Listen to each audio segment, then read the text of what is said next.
नमस्कार दोस्तों, आप सभी का हमारे चैनल पर एक बार फिर से स्वागत है।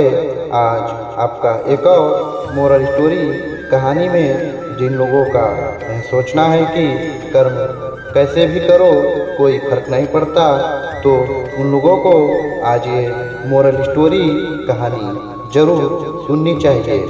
किसी को बुरा बोलना, चुगली करना, बुराई करना, जलन व ईर्ष्या का भाव रखना, यह सब आपकी तरक्की व खुशियों को रोक देते हैं, आपके जीवन में गहरा प्रभाव डालते हैं। एक व्यक्ति बूढ़ा होने की वजह से कोई काम नहीं कर पाता था। उसकी जीविका कमा पाए ना जाने किन कर्मों की वजह से आज उसका ये हाल था कि वो रोज घर घर जाकर भीख मांगकर गुजारा करने पर मजबूर था। वह भिखारी रोज एक दरवाजे पर जाता और भीख के लिए आवाज लगाता, और जब घर का मालिक बाहर आता तो उसे गंदी गंदी गालियां और ताने देता। वह बोलता, मर जाओ, काम क्यों नहीं करते, जीवन भर भीख मांगते रहोगे। हमने क्या यहाँ पैसों का पेड़ लगा रखा है या खैरात बांटो ही जो मुंह उठाए चले आते हो। कभी कभी गुस्से में उसे धकेल भी देता, पर भिखारी बस ही इतना ही कहता, ईश्वर तुम्हारे पापों को क्षमा करे।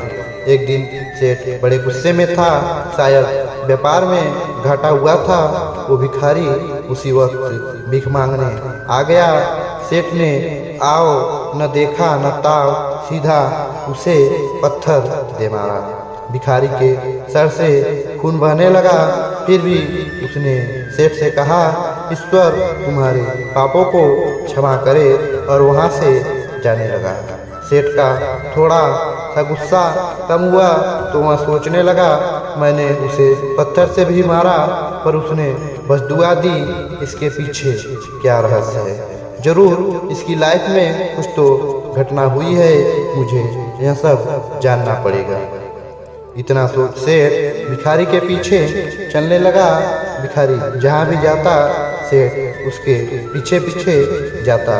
कहीं कोई उस भिखारी को कोई भीख देता तो कोई उसे मारता, जलील करता या गालियाँ देता, पर भिखारी इतना ही कहता, ईश्वर तुम्हारे पापों को क्षमा करे।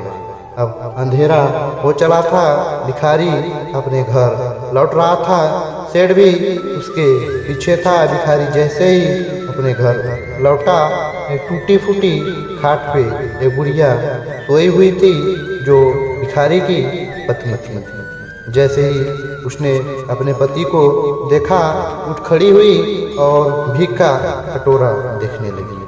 उस भीख के कटोरे में मात्र एक आधी बासी रोटी थी। उसे देखते ही बुढ़िया बोली, बस इतना ही और कुछ नहीं, और ये आपका सर कहाँ उठ गया।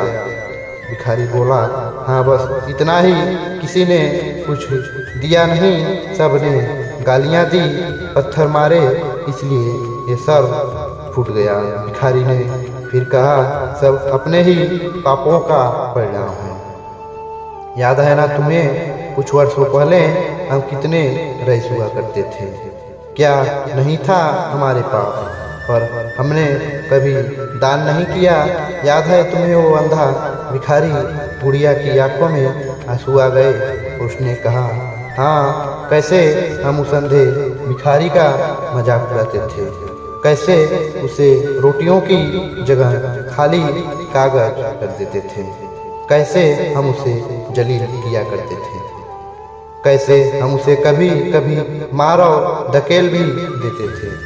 अब बुढ़िया ने कहा, हाँ सब याद है मुझे, कैसे मैंने भी उसे राह नहीं दिखाई और घर के बने नाले में गिरा दिया था। जब भी वहाँ रोटियां मांगता मैंने बस उसे गालियाँ दी। एक बार तो उसका कटोरा भी फेंक दिया, और वो अंधा भिखारी हमेशा कहता था, तुम्हारे पापों का हिसाब ईश्वर करेंगे। मैं नहीं, आज उस भिखारी की बददुआ और हाय हमें ले डूबी।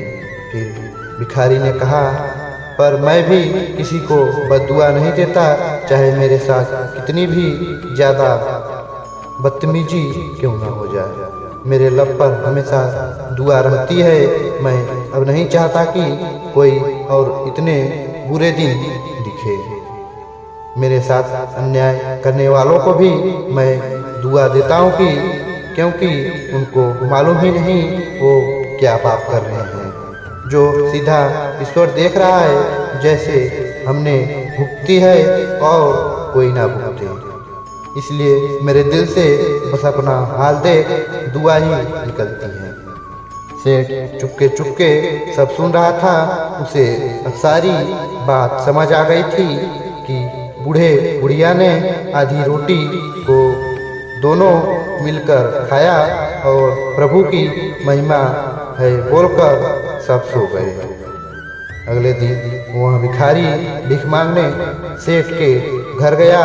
सेठ ने पहले से ही रोटियां निकाल के रखी थी। उसने भिखारी को दी और हल्की सी मुस्कान भरे स्वर में कहा, माफ करना बाबा, गलती हो गई। भिखारी ने कहा, ईश्वर तुम्हारा भला करे, और वह भिखारी वहाँ से चला गया। सेठ को एक बात समझ आ गई थी कि इंसान तो बस बद्दुआ देते हैं, पर पूरी तो ईश्वर ही करता है, वो भी कर्मों के हिसाब से। दोस्तों, इस कहानी से हमें यह सीख मिलती है कि कैसे हमारे कर्म हमें किस तरह की जिंदगी जीने पर मजबूर कर देते हैं। इसलिए जीवन में हमेशा अच्छा कर्म करो, कभी किसी का बुरा मत करो। ईश्वर आपकी खुशियों को बनाए रखेगा। बड़े बड़े दुख मुसीबतें आपके जीवन से टल जाएंगे। तो दोस्तों, देखा आपने कि कैसे हमारे कर्म हमें किस तरह की जिंदगी जीने पर मजबूर कर देते हैं। इसलिए जीवन में हमेशा अच्छे कर्म करो, कभी भी किसी का बुरा मत करो। ईश्वर आपकी खुशियों को बनाए रखेगा।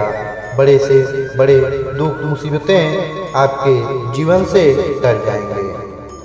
दोस्तों, आज की इस कहानी को ज़्यादा से ज़्यादा लोगों में शेयर जरूर करें। हमारी यह कहानी आप सबको कैसी लगी, यह भी नीचे कमेंट बॉक्स में कमेंट करके ज़रूर बताएं।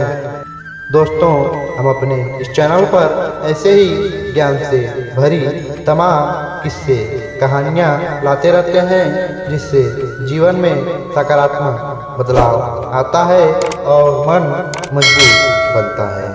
इसलिए दोस्तों, हमारे चैनल को भी सब्सक्राइब करना ना भूलें। आप सबको मेरा दिल से धन्यवाद।